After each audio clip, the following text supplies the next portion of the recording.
Hello? Is it on? How's everybody doing tonight? Good. Can I get a yeah? You guys know who Little John is? Well, recently they did an interview and they were asking him. They were like, you know, Little John, do you really like hip hop? He was like, yeah. And then they asked him, they're like, you know, your mother's kind of concerned about you. Have you been doing drugs lately? Then he said, what? But, you know, honestly, I was driving over here, and a cop pulled me over, and, oh man, I was so scared. My heart was beating, my palms were sweaty. I was like, man, turn on the radio. You know, it wasn't even on, but, you know, I'm just taking it psychologically. So, the cop pulls me over, and, you know, it turns out to be a lady, and I'm just like, hey. But, you know, she's the whole spiel, driver's license, insurance. Then she noticed that I was updating my Facebook status while I got pulled over. And, you know, what's crazy is that she made a deal with me. She's like, okay, I'll let you go if you add me as a friend. And I was like, yes, I get more friends on my Facebook. I mean, really, it's pretty cool, you know. I've been kind of depressed lately because, you know, I have like 400 friends on my account. My friends have like 1,000 plus. So I had to go see a psychologist, you know. I'm so down, man. How could these people have so many friends? I feel like such a loser. But, you know, really, I think Facebook is cool, but sometimes it's getting in the way of like people's demands. You know, people are getting demanding with it. One of my friends, she's like, how come you never comment on my post? How come you never comment on my picture? Oh my God, you're not my friend. Delete. But it's getting pretty personal, you know. Sometimes it's getting personal, and I'm just like, ugh, should I delete my account? Should I keep it? Oh yeah, now you can hear me. You can hear me now. But you know, I heard the economy's doing so bad right now. People are crying. They're staying at home and they're closing their doors and they're becoming hermits. You know, Kermit the Frog, whatever. And actually, it's pretty crazy.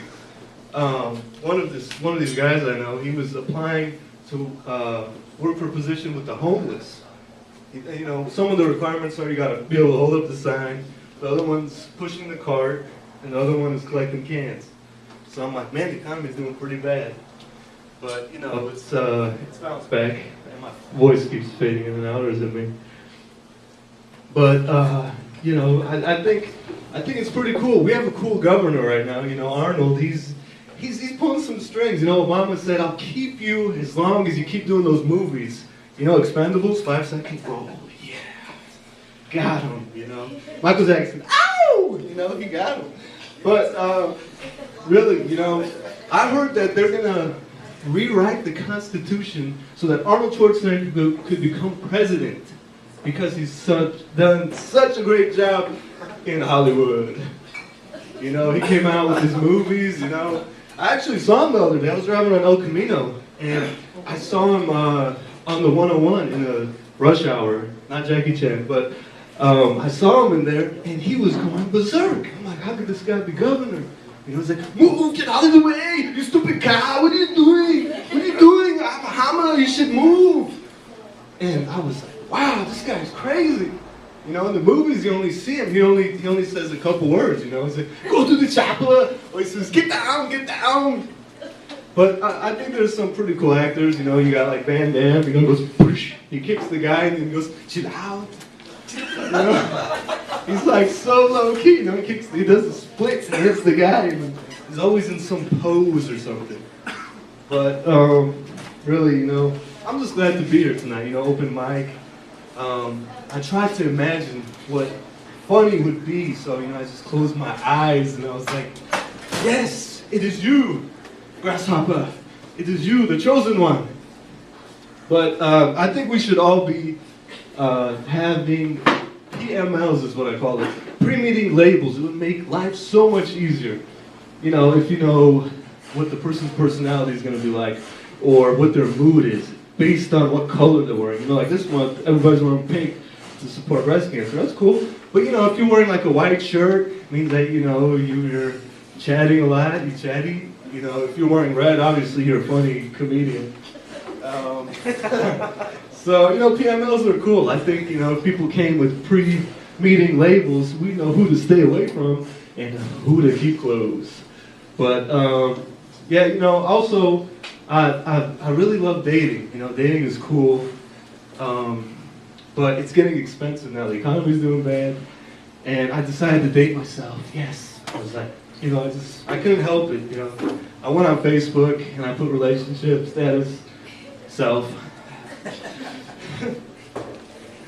and you know, I know what my interests are. You know, my expectations are not that high of myself, so you know, it's pretty simple.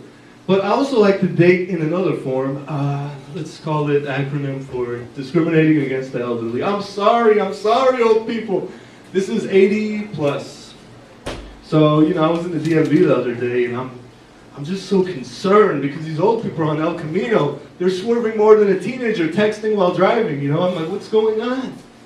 But the guy had registration tags from 1960. He had a handicap placard that wasn't even blue. It was like orange or something, you know, didn't even, non-existent. And you know, he had a walker and he was in the line waiting to renew his registration. So I said, no way, he's not getting away with this. Captain Date is gonna take out his wheels. So I, you know, I took my little knife, not my knife, you know, my car keys, and I stabbed his tires. And you know, I took one person out, you know, I took him on a date. But, you know, I'm still having a good time here tonight.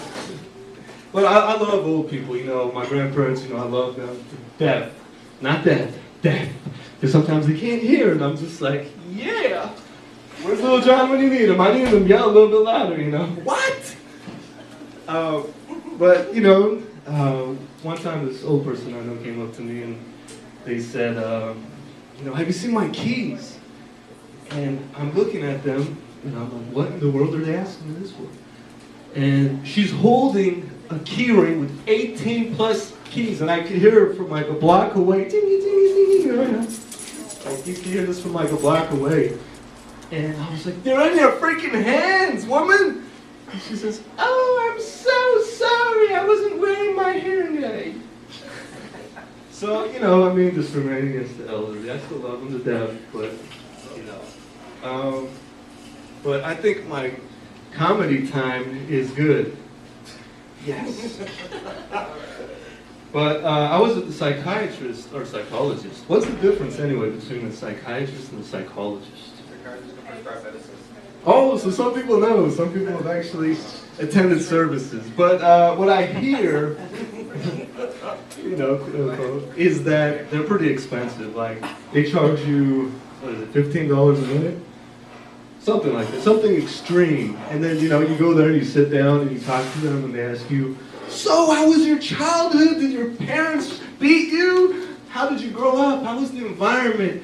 You know, would you grow up in a positive family, negative family? You know, that kind of stuff. That's what I overhear. It's not like I ever knew one or anything. But, you know, then I flipped the tables on the person. And I was like, how about you? How was your childhood growing up? Then the guy broke down. I was like, wow. He's like, oh my goodness, this job. My parents forced me to get this PhD in psychology. Damn it. I don't even like you. I hate people. You know? I was like, wow, you should be paying me. What am I doing here? But that's my time for right now. Thank you very much. Elvis is leaving the stage.